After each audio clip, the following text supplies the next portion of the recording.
What's up guys? Welcome back to my channel. To this video ay mangungumusta ako sa inyo kasi nga ang tagal ko nawala. Ang tagal ko hindi nakapag-upload kasi nga maraming nangyari. So ngayon guys, medyo masama pakiramdam ko. Inubo ako ngayon pero marami kasi naghahanap sa akin. Maraming nagtatanong kung bakit di na ako nag-update or nag-upload ng video sa akin channel. Kasi nga maraming nangyayari. Simula nagpatayo ko ng physical store ay kailangan ko talaga tutukan o bigyan pansin o bigyan oras yung business kasi nga bago pa lang kailangan natin i-promote. So yun na. So ang business ko pala guys no, siguro nasabi ko na sa mga video ko na meron akong vape shop, sabon station and Bisonet. Marami akong naging experience na noon nakala ko madali siya pero mahirap. Lalo na kung empleyado ka, government employee, tapos gusto mo mag-negosyo as a sideline.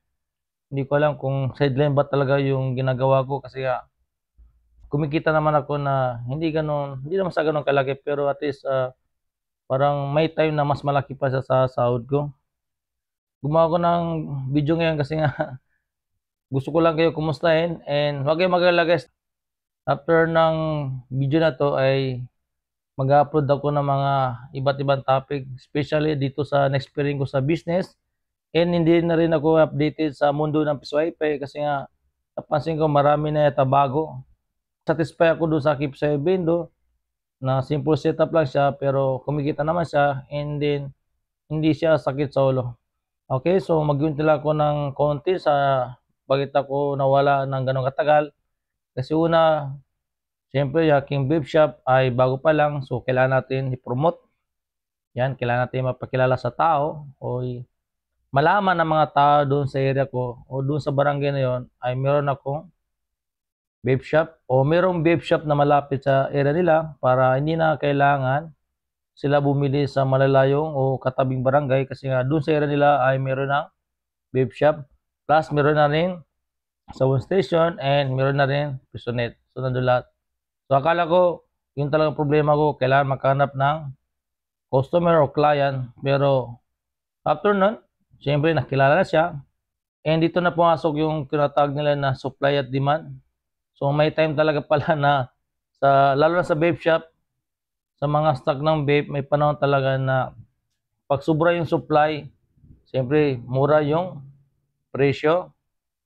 Tapos pag walang masyadong supply, mahal ang presyo. So, nangyari, kailangan natin mag-adjust. Ang hirap pala ganun, no? Kasi, yung bago nag-start ng vape shop, medyo mura pa yung mga stock, yung mga vape. Siyempre, yung mga vape, iba't iba yan.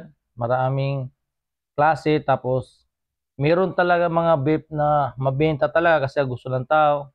So, napansin ko sa mga tao, gusto nila talaga yung mga vape na sobrang lamig. So, meron tayong mga product na in demand, na kailangan talaga na merong ganun stock.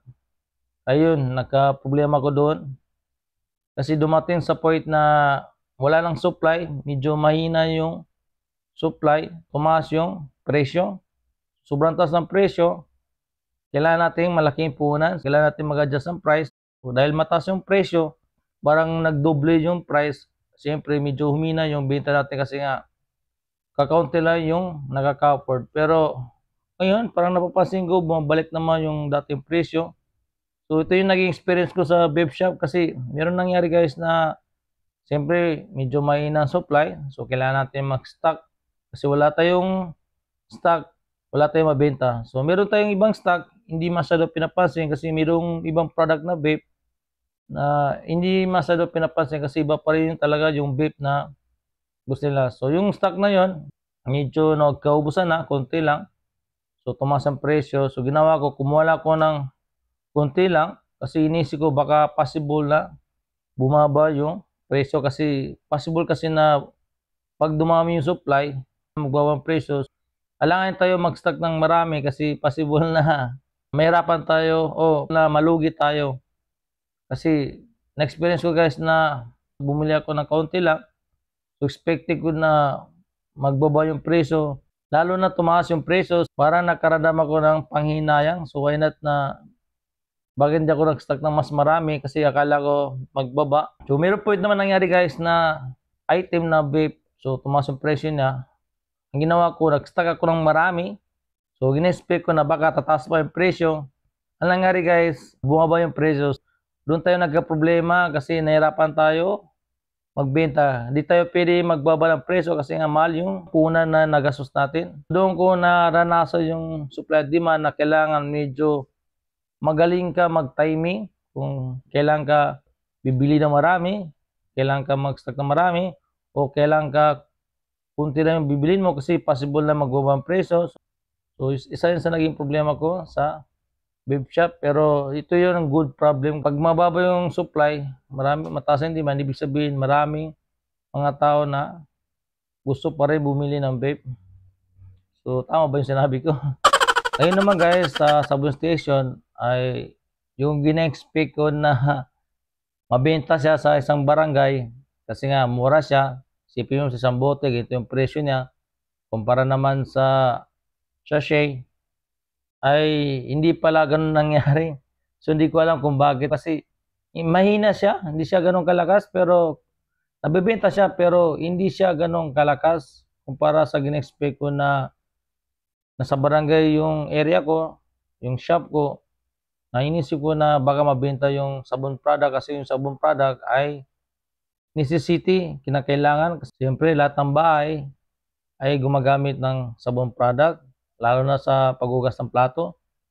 So hindi siya ganun kalakas. Napansin ko na mas prepared ng mga tao na bumili ng sachet, yung tag 5 o 7 pesos sa tindahan. Kasi yung sabon product ko guys, yung 1 liter na dishwashing, ang bintahan ko doon ay 58 pesos or 50 pesos, parang ganun. So hindi ko na maalala guys kasi nga meron kasi ako stop doon na siya lang bahala magbenta doon. Basta nilagay ko lang yung sticker doon, yung presyo.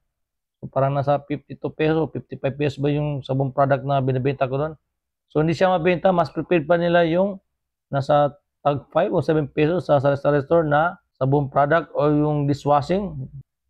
So hindi ko alam bakit ganyan nangyari. So hinayang ko na lang, meron tayong mga customer bumibili, tuwing bumibili ng vape, siyempre nakita yung sabon product, bumibili din sila.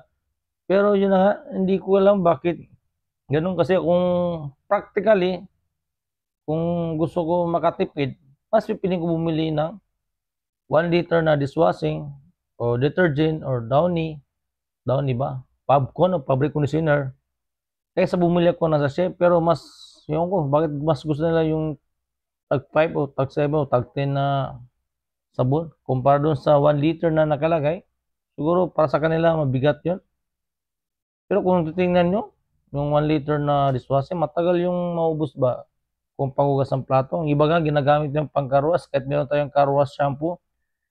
Yan, hindi ko alam bakit ganun. Meron talaga mga product na gina-expect natin na yung maging patok, hindi pala ganun. So, ganun nangyari sa Sabon Station ko. Pero yun nga, nakabenta pa rin siya, hindi ko pa rin siya tinatanggal kasi nga, dagdag siya sa income pa rin.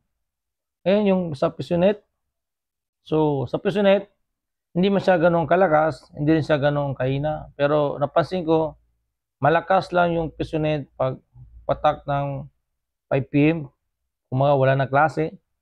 Tapos, pag may klase, mahina, 8 to 5, wala masyadong customer, kundi yung mga matatanda na gusto manood ng YouTube.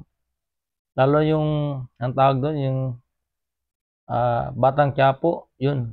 Doon sila nanonood sa YouTube, sa Pisonet. Tapos yun, hindi siya ganun kalakas. Pero, kung first na paglagay ko sa Pisonet ay malakas siya. Lalo yung Roblox, pati yung isa, yung, kalimutan ko yung barilan doon.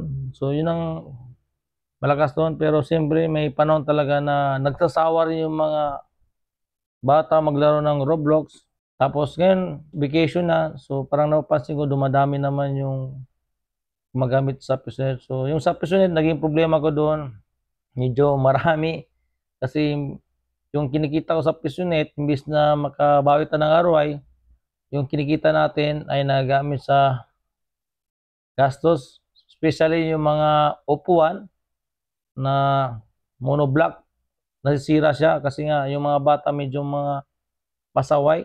Tapos nandiyan pa yung mga bad boys, yung may limag sungkit. So maraming pasaway kahit may CCTV, minsan mga pasaway talaga. So marami ginagawang problema doon. Pati yung mga keyboard mouse, ginapokpok nila pag naiinis. So yung inis nila, pag natalo sa laro, pinapalo yung keyboard or mouse. Dapat hindi ganun. Siyempre, nasira yung mga mouse, keyboard, dagdag gastos naman yan. Imbis na kikita tayo, makabawi tayo ng ROI, yung kinita natin, minsan napambili sa mouse, keyboard. So, doon ko nakita na hindi ganun pala kadali yung unit, especially kung wala kang bantay. Yung sa akin kasi walang bantay. Meron akong bantay, pero yung bantay ng shop ko, sinisilip na lang niya kung may problema doon. Pero doon sa loob ng shop ay mayroong monitor, may CCTV, nakikita doon. And then yung gina-expect ko na malakas siya, hindi siya gano'n kalakas kasi nga na-find out ko na hindi lang pala ako mayroong pisunit doon sa area kasi marami palang pisunit doon na hindi ko lang nakikita, nasa sulok ng mga bahay-bahay diyan. Na-find out ko na 3 pala kami magkakatabi na pisonet, kaya yun medyo mahina yung market kasi nga hati-hati yung mga bata. So yun lang guys, no? Yun lang pwede ko ikwento sa inyo. So wag kayong mag-alala guys, no?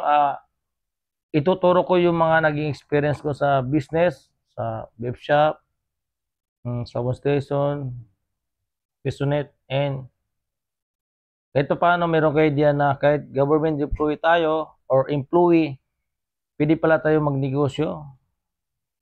Ganito sa akin, pero hindi siya ganong kadali. At least, pwede nating gawa ng paraan. Sa sunod na vlog, ay baka babalik na ako sa vlogging, lalo na sa Peace Wi-Fi. Hindi na ako updated, pero gusto ko aralin yung mga bago ngayon. Kasi nakita ko na uso na ngayon yung kiosk. Isa sa pinakamagandang negosyo ngayon yung kiosk. Kasi nga, hindi mo na kailangan ng bantay yung tao, kasi nga yung machine na yung bahala. Pasensya na guys, ang dami nagtatanong sa aking page, dito rin sa channel to, hindi ko yung nasagot kasi nga lagi akong pagod, lagi akong stress. Kasi nga nagdinegosyo na ako, nakakapagod. Instead na sagutin ko yung mga tanong nyo, minsan gusto ko na ipahinga na lang, itulog na lang. Yung iba gusto magpaayos, hindi ko masagot kasi lagi akong pagod. Isipin nyo, ito pa nagtatrabaho ko, minsan yung last break, imbis na pahinga ko yan, ginagamit ko pa sa business. Siyempre, nag-online market din ako. Nag-online selling. So, marami akong ginagawa. Pero huwag kayong mag-alala guys kasi nga, babalik na ako sa vlogging.